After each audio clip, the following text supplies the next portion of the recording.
Hello everyone.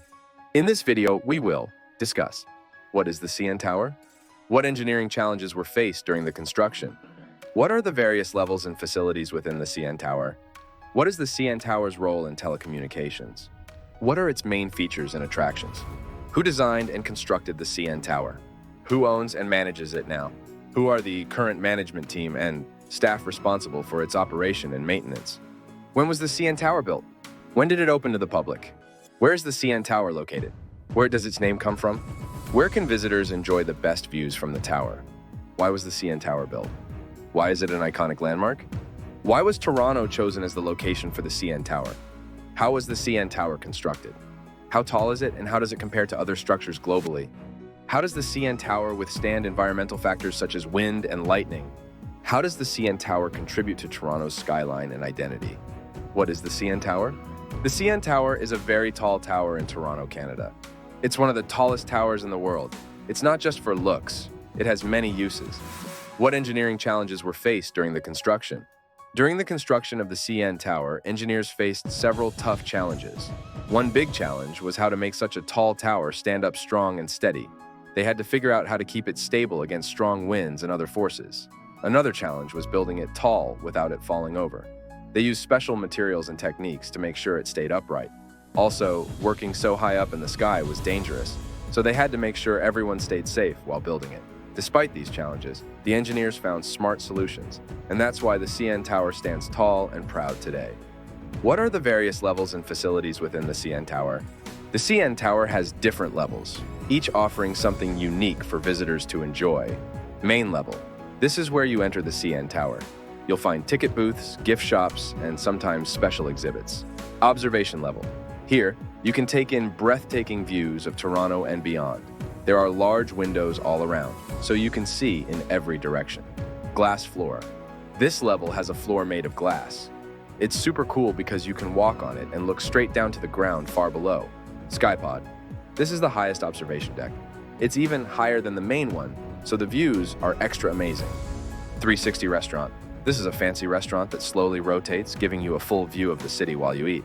Edgewalk. If you're feeling brave, you can try the Edgewalk. It's an outdoor platform where you can walk around the edge of the tower while harnessed in for safety. What is the CN Tower's role in telecommunications? The CN Tower isn't just a tall building with great views. It's also really important for TV, radio, and other communication signals. You see, it has antennas at the top that send out these signals to people's homes and cars. It's like a giant antenna that helps everyone get their favorite TV shows, radio stations, and even cell phone signals. Who designed and constructed the CN Tower? The CN Tower was designed by John Andrews, Webb Zarafa, E.R. Baldwin, and Menkes Housen, along with a team of engineers and architects. The construction was managed by a group of companies under the name Canadian National, often abbreviated as CN, which was a major Canadian railway company at the time. Who owns and manages it now? Today, the CN Tower is owned by Canada Lands Company, which is a federal crown corporation that manages various properties across Canada. The day-to-day operations and management of the CN Tower are handled by a team of professionals employed by Canada Lands Company. They ensure that the tower remains safe, well-maintained, and continues to provide an enjoyable experience for visitors from around the world. Who are the current management team and staff responsible for its operation and maintenance? The current management team and staff responsible for operating and maintaining the CN Tower are professionals employed by Canada Lands Company. This team includes various individuals with expertise in areas such as engineering, customer service, safety, and administration. They work together to ensure that the CN Tower runs smoothly on a daily basis, providing a safe and enjoyable experience for visitors. When was the CN Tower built? The CN Tower was built between 1973 and 1976. Construction started in February 1973 and finished in June 1976. It took over 3 years to complete, and when it was done, it became one of the tallest towers in the world. When did it open to the public? The CN Tower opened to the public on June 26, 1976. That's the day when visitors could first go inside, take the elevator up, and enjoy the amazing views from the top. Where is the CN Tower located? The CN Tower is located in Toronto, Canada. It's in the downtown area near the northern shore of Lake Ontario. If you're in Toronto, you can easily spot it because it's very tall and stands out in the city skyline. Where does its name come from? CN Tower comes from Canadian National, which was the name of the railway company that built it. So, CN stands for Canadian National. Where can visitors enjoy the best views from the tower? Visitors can enjoy the best views from the observation deck and the skypod. Observation deck. This is a level with big windows all around, giving great views of the city and beyond. Skypod. This is an even higher viewing area with spectacular, farther-reaching views. Both places offer amazing sights, but the skypod is the highest and gives the most impressive view. Why was the CN Tower built?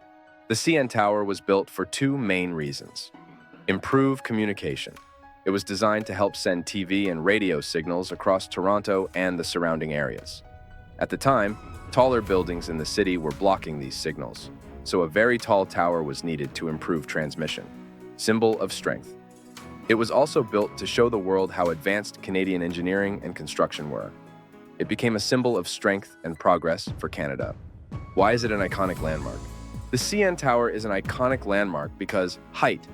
It's one of the tallest towers in the world, making it a striking feature of Toronto's skyline. Unique design. Its distinctive shape and design make it easily recognizable. Amazing views. It offers incredible views of the city and beyond from its observation decks.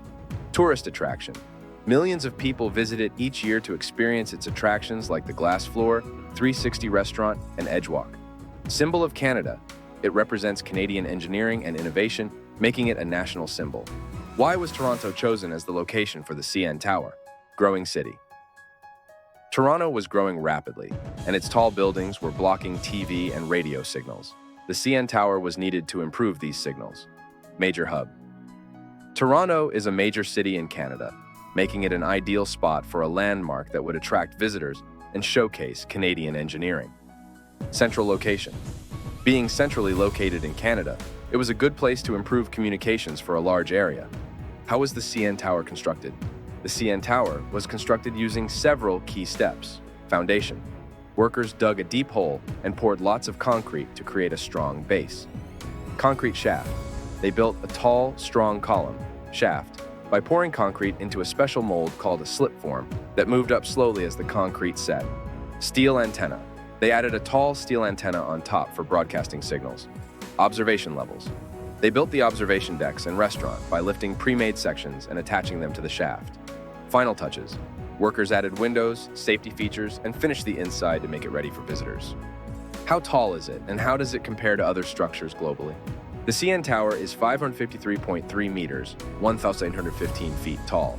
When it was completed in 1976, it was the tallest freestanding structure in the world. Compared to other structures globally, Burj Khalifa in Dubai, which is the tallest building in the world, is much taller at 828 meters, 2,617 feet.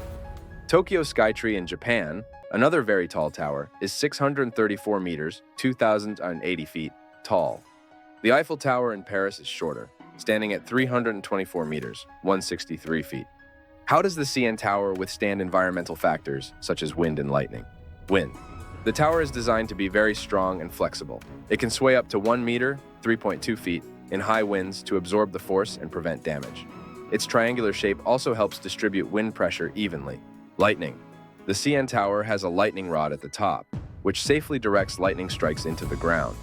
This prevents damage to the tower and keeps it safe during storms. How does the CN Tower contribute to Toronto's skyline and identity? Iconic shape. Its tall, unique shape makes it stand out and easily recognizable.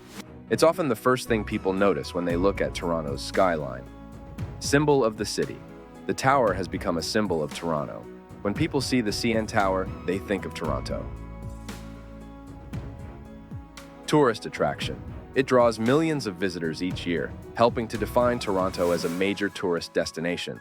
Pride and recognition. Locals take pride in the CN Tower, and it helps put Toronto on the map globally as a city with impressive landmarks.